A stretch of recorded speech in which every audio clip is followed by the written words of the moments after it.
এই মুহূর্তে বাংলাদেশের রাজনীতিতে তো বটেই, ভারতবর্ষ এমনকি দুনিয়ার রাজনীতিতে তুলসী গ্যাবার্ড এই নামটি খুবই পরিচিত। মার্কিন প্রশাসনের গোয়েন্দা দপ্তরের সর্বোচ্চ পদে কোনো ভদ্রমহিলা ইতিপূর্বে এভাবে আসেননি। ১। ২ নম্বর হলো তুলসী গ্যাবার্ড হিন্দু ধর্মের প্রতি অনুরক্ত এবং ভারতীয় যে হিন্দুত্ববাদী সংগঠন যেটি আমেরিকাতে খুবই শক্তিশালী এবং ইউরোপে খুবই শক্তিশালী সেটা হলো ইসকন, বাংলাদেশেও আছে। তিনি সেই ইসকনের একজন কট্টর অনুসারী তুলসী গ্যাবার্ড। ব্যক্তিগত জীবনে খুবই রাফ এবং টাফ, অনেকটা ডোনাল্ড ট্রাম্প বা ইলন মাস্কের মতোই খ্যাপাটে। তো তিনি যখন এই দায়িত্বে এলেন তখনই আমরা যারা বাংলাদেশের লোকজন আমরা ধরে নিয়েছিলাম যে জুলাই আগস্ট বিপ্লবের পর বাংলাদেশের সংখ্যালঘু ইস্যুতে পশ্চিমা দুনিয়া যে সকল কথাবার্তা বলছে সে সকল কথাবার্তাকে তুলসী গ্যাবার্ড তার পক্ষে নেবেন এবং তিনি এই সংখ্যালঘুদের বিষয়টি নিয়ে বাংলাদেশকে বিপদে ফেলবেন। দ্বিতীয়ত, তিনি যেহেতু গোয়েন্দা সংস্থাগুলোর প্রধান, অর্থাৎ সিআইএ, এফবিআই থেকে শুরু করে মার্কিন যুক্তরাষ্ট্রের যে প্রায় ১০০-র মতো গোয়েন্দা সংস্থা রয়েছে, তো এই সেন্ট্রাল গোয়েন্দা সংস্থায় প্রেসিডেন্ট ডোনাল্ড ট্রাম্পের পরেই যার অবস্থান তিনি হলেন তুলসী গ্যাবার্ড। তুলসী গ্যাবার্ডের সঙ্গে নরেন্দ্র মোদীর খুব ভালো সম্পর্ক, অমিত শাহের আরও ভালো সম্পর্ক। কাজেই সাইড লাইনে শেখ হাসিনার সঙ্গে তার ভালো সম্পর্ক থাকবে কিংবা সজীব ওয়াজিদ জয়ের সঙ্গে তার পরিচয় থাকবে বা থাকতে পারে, এটি খুবই স্বাভাবিক। এর কারণ হলো যে Tulsi Gabbard all on a sudden আমাদের বাংলাদেশে যারা এই মুহূর্তে উপদেষ্টা হয়েছেন তাদের মতো নয়। তার বর্ণাঢ্য সৈনিক জীবন রয়েছে, রাজনীতিতে তার বর্ণাঢ্য জীবন রয়েছে এবং সেই জীবনের কোনো ফাঁকে যেহেতু আওয়ামী লীগ তাদের পক্ষে কাজ করার জন্য বিভিন্ন লবিস্ট ফার্মকে নিয়োগ দিয়েছে, এরকম কোনো লবিস্ট ফার্মের মাধ্যমে তুলসী গ্যাবার্ডের সঙ্গে যদি আওয়ামী লীগের সিনিয়র নেতৃবৃন্দের পরিচয় হয়, হৃদ্যতা হয়, সম্পর্ক হয়, এটা অস্বাভাবিক কিছু নয়। ফলে কি হলো, তুলসী গ্যাবার্ডের নিয়োগকে কেন্দ্র করে দেশের মধ্যে যারা আওয়ামী লীগ রয়েছেন তারা, দেশের বাইরে যারা পালিয়ে আছেন তারা এবং আওয়ামী লীগ করেন না কিন্তু আওয়ামী লীগের প্রতি সহানুভূতিশীল তারা ভীষণ রকম উত্তেজিত, আনন্দে উদ্বেলিত যে তুলসী গ্যাবার্ডকে দিয়ে এবার একটা দফা রফা করা যাবে। দ্বিতীয়ত, তুলসী গ্যাবার্ড, ইলন মাস্ক এবং ডোনাল্ড ট্রাম্প এই তিনজন ব্যক্তির সঙ্গে বর্তমান ইউনূস সরকারের কোনো ভালো সম্পর্ক নেই এবং যারা উপদেষ্টা হয়েছেন তাদের সঙ্গে তো প্রশ্নই আসে না। কেননা এই উপদেষ্টারা কেউ শিক্ষক, কেউ পরিবেশকর্মী, তাদের একটা লেভেল আছে। ওই লেভেলের বাইরে তারা কিছুই করেননি। তারা শুধু খেয়েছেন, ঘুমিয়েছেন আর তাদের যে পেশা ছিল বা শ্রেণী ছিল সেখানে তারা সেই শ্রেণী পেশার কাজ করেছেন। কিন্তু রাজনীতিবিদরা যেভাবে সারাদিন টরে টক্কা কিংবা সারাদিন টোটো করে ঘুরে বেড়ায় কিংবা টোটো কোম্পানির ম্যানেজার হিসেবে কাজ না থাকলেও 18 ঘন্টা ব্যস্ততা দেখায়, এইরকম এখন উপদেষ্টা মণ্ডলীদের কারোর মধ্যে ওই টোটো কোম্পানির ম্যানেজারশিপের অভিজ্ঞতা নেই। ফলে একজন রাজনীতিবিদ ঢাকা শহরের পতিতাবৃত্তি, গাঁজা, মদ, ফেনসিডিল এইগুলো থেকে শুরু করে অলি আল্লাহ, গাউস কুতুব, পীর মাশায়েখের দরবার, মাজার তারা ভালো জানে। তারা আন্ডারওয়ার্ল্ডের ডন যারা আছেন, কথায় কথায় খুন করেন, তাদের সাথে ওঠা বসা করেন। আবার একই সঙ্গে তরকারি বিক্রেতা, রিকশাওয়ালা এদের সঙ্গে তাদের হৃদ্যতা অনেক বেশি। তাদের সঙ্গে কূটনীতিবিদদের ভালো সম্পর্ক রয়েছে, দেশের বাইরে তারা নির্বিঘ্নে যাতায়াত করেন, তাদের অর্থনৈতিক সঙ্গতি রয়েছে। ফলে পলিটিশিয়ান যারা আছে এটা ইউনিক ক্রিয়েচার।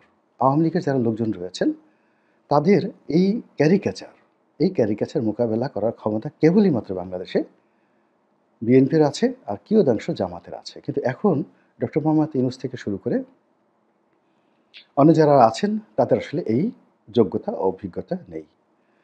ফলে ডোনাল্ড ট্রাম্প, তুলসী গ্যাবার্ড কিংবা রিপাবলিকান পার্টি এটাকে রাজনৈতিক দলগুলো যেভাবে হ্যান্ডেল করতে পারবেন, বর্তমান সরকার সেটা পারবেন না। ফলে কি হলো? ডোনাল্ড ট্রাম্প ক্ষমতায় আসার পরই আমাদের সরকারের মধ্যে এক ধরনের অস্থিরতা এবং সরকার বিরোধীদের মধ্যেও এক ধরনের অস্থিরতা বিরাজ করছে। তারা ডোনাল্ড ট্রাম্প এবং নরেন্দ্র মোদীর বৈঠককে নিয়ে নানা রকম সমীকরণ তৈরি করেছে। আবার তুলসী গ্যাবার্ডের ভারত সফর এবং সেখানে নরেন্দ্র মোদীর সঙ্গে সাক্ষাৎ এবং ক্লোজ ডোর মিটিং ভারতীয় সেনাপ্রধান এবং অজিত দোভাল, যিনি ভারতের নিরাপত্তা বিষয়ক প্রধান উপদেষ্টা, তার সঙ্গে একেবারে ক্লোজ ডোর বৈঠক এবং তার কিছু সময় সরকারি কর্মকাণ্ডের বাইরে, অর্থাৎ এই সময়টি তিনি কি করেছেন কেউ বলতে পারে না। হয়তো তিনি শেখ হাসিনার সাথে দেখা করেছেন, হয়তো তিনি আজমির শরীফে গিয়েছেন, হয়তো তাজমহলে গিয়েছেন, হোয়াট এভার মেবি, কিন্তু ওই সময়ের হিসাব পাওয়া যাচ্ছে না। এবং বৈঠক শেষে তিনি যে বক্তব্য দিয়েছেন, এটি ভারত তো বটেই, বাংলাদেশের সকল পত্রপত্রিকার একেবারে লিড নিউজ হয়েছে। তিনি বাংলাদেশের বিষয় নিয়ে গভীরভাবে উদ্বিগ্ন। এটার ইংরেজি যদি করেন আরও ডেঞ্জারাস। এক নম্বর হলো যে উদ্বিগ্ন। উদ্বিগ্ন শব্দটি বুঝতে হবে। এটা কূটনীতির ভাষা, তার সঙ্গে সঙ্গে গ্রামেটিক্যাল। তো উৎকণ্ঠা, আশঙ্কা এবং উদ্বিগ্নতা, এই তিনটার মধ্যে উদ্বিগ্ন হলো সুপারলেটিভ, সবচেয়ে বেশি। অর্থাৎ একটি মানুষ যখন তার পঞ্চ ইন্দ্রিয় দিয়ে কোনো একটা বিষয়কে ভয় পায়, তার ৫টি ইন্দ্রিয় দিয়ে, তারপরে মানুষের অর্থনৈতিক ব্যবসা বাণিজ্য লেনদেন যখন আবার সেটার জন্য একটা আতঙ্ক তৈরি করে, এবং মানুষ যখন শারীরিকভাবে অপদস্থ, অসম্মানিত, আঘাতপ্রাপ্ত হওয়ার আশঙ্কা করে, এবং মানুষ যখন প্রাণ হারানোর আশঙ্কা করে, তখন সেখানে উদ্বিগ্ন শব্দটি ব্যবহৃত হয়। সেটি তুলসী গ্যাবার্ড ব্যবহার করেছে, যে এখানে বাংলাদেশের ব্যাপারে তারা গভীরভাবে উদ্বিগ্ন। এখন গভীর শব্দটাও ব্যাখ্যা করতে হবে। গভীরটা হলো যে এটি হলো সিঙ্গুলার নাম্বার নয়, প্লুরাল নাম্বার। এখানে তারা যে সংখ্যালঘুদের কথা বলছে তারা, আমেরিকার স্বার্থ সংশ্লিষ্ট যে পক্ষ রয়েছে তারা, ভারতের স্বার্থ সংশ্লিষ্ট যে বিষয় রয়েছে তারা, বাংলাদেশে যারা আমজনতা, সাধারণ জনতা রয়েছেন তারা সহ সকলের ব্যাপারে সম্মিলিতভাবে এই তুলসী গ্যাবার্ড উদ্বিগ্ন। এই উদ্বিগ্নটা কালেকটিভলি বোঝানোর জন্য তিনি ব্যবহার করেছেন গভীরভাবে উদ্বিগ্ন। কূটনীতির ভাষায় এর চাইতে চপেটাঘাত আর থাকে না। এটি বর্তমান সরকারের জন্য একটা বিরাট আপদ, বিরাট বালা, বিরাট মুসিবত। এবং তুলসী গ্যাবার্ড যে কথা বলেছেন সেটি জাহাঙ্গীর কবির নানকের বক্তব্যের মতো শোনাচ্ছে, বাহাউদ্দিন নাসিম সাহেবের বক্তব্যের মতো শোনাচ্ছে। তারপর সাবেক আইনমন্ত্রী ছিল কামরুল সাহেব, কিংবা সাবেক তথ্যমন্ত্রী ছিল ডক্টর হাসান মাহমুদ, কিংবা তাদের নেতা জনাবা শেখ হাসিনা। মনে হচ্ছে তুলসী গ্যাবার্ডের কণ্ঠে তারাই কথা বলছেন। এখন এই বিষয়গুলো ভারত ম্যাটারালাইজ করবে, এটাকে মার্কেটিং করবে ভারত, এবং এটাকে ইস্যু করে ভারত কি করতে পারে। তাদের military point of view, diplomatic point of view and political point of view, এই তিনটা পয়েন্ট অফ ভিউ থেকে তারা কি কি করার অধিকার রাখে, এটি আমাদের দেশে যারা নিরাপত্তা বিশ্লেষক আছে তারা খুব ভালো করে জানেন। যারা রাজনীতি নিয়ে বিশ্লেষণ করেন তারাও জানেন। আর 1971 সন থেকে আজ অবধি ভারতের সঙ্গে আমাদের যে দ্বিপাক্ষিক চুক্তিগুলো হয়েছে, সেই চুক্তিগুলোতে যে সকল গ্যারান্টি ক্লোজ রয়েছে ভারতীয় স্বার্থ রক্ষার জন্য, সেই গ্যারান্টি ক্লোজ অনুযায়ী ভারতীয় সেনাবাহিনী, ভারতীয় বিএসএফ, ভারতীয় পুলিশ বাহিনী, এমনকি ভারতীয় জনগণ, তারা কি করতে পারে সেটা নিয়ে আমাদের বোধহয় চিন্তা করার সময় এসেছে। আমরা অনেক কিছু ভাবি। আপনারা জানেন যে একসময় ইরানে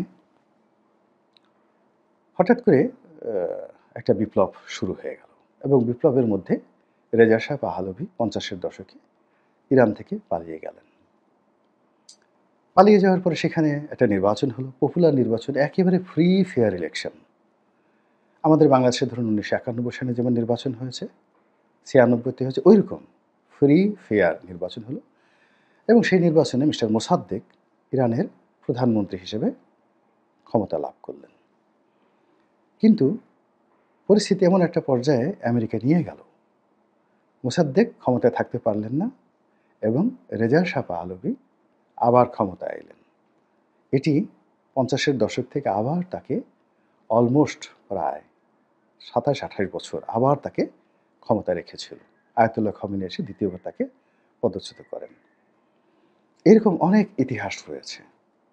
দ্বিতীয় বিশ্বযুদ্ধের পর, প্রথম বিশ্বযুদ্ধের পর পশ্চিমারা অনেক দেশে শাসক বসিয়েছেন, প্রশাসক বসিয়েছেন, অনেককে রাজা বানিয়েছেন। মক্কার শরীফ হুসাইন, এখন যে জর্ডানের বাদশা, তার দাদার দাদা, তাকে সেই আজকের যে জর্ডান পশ্চিম তীর এই এলাকার বাদশা বানিয়ে দিলেন। এরপর তার এক আত্মীয় ফয়সালকে ইরাকের বাদশা বানিয়ে দিলেন। এরকম অনেক কিছু রয়েছে। আমরা হয়তো এখানে বসে কুয়োর ব্যাঙের মতো করে লাফালাফি করছি, গালাগাল দিচ্ছি, হ্যাং করেঙ্গা, ত্যাং করেঙ্গা, ইনকিলাব করেঙ্গা, ফাটাই ফেলেঙ্গা। কিন্তু বিশ্ব রাজনীতির যে ধরন এবং প্রকৃতি, সেই প্রকৃতি এরকম যে কখনো কখনো চেঙ্গিস খানদের মতো লোক, হালাকু খানের মতো লোক, তারা তাদের কাছে যারা আশ্রয় নিয়েছে তাদেরকে এনে ক্ষমতায় বসিয়ে দিয়ে গেছেন। যেমন পাক ভারতে হুমায়ুনকে, বাদশাহ হুমায়ুনকে, তিনি দীর্ঘদিন পারস্যের আশ্রয়ে ছিলেন। যখন শের শাহের মৃত্যু হলো এবং তার সন্তানেরা দুর্বল হয়ে গেল, তখন পারস্যের সম্রাট সৈন্য দিয়ে, সামন্ত দিয়ে তিনি ভারতবর্ষে হুমায়ুনকে পাঠিয়ে তিনি ক্ষমতায় বসিয়ে দিয়ে গেলেন। এরকম আমি শত শত উদাহরণ দিতে পারবো। কাজে শেখ হাসিনাকে নিয়ে আপনারা যেভাবে ঠাট্টা করছেন, মশকরা করছেন, যেভাবে নাকে তেল দিয়ে ঘুমাচ্ছেন, তুলসী গ্যাবার্ডকে আপনারা যেভাবে তুলসী পাতার মতো মনে করছেন,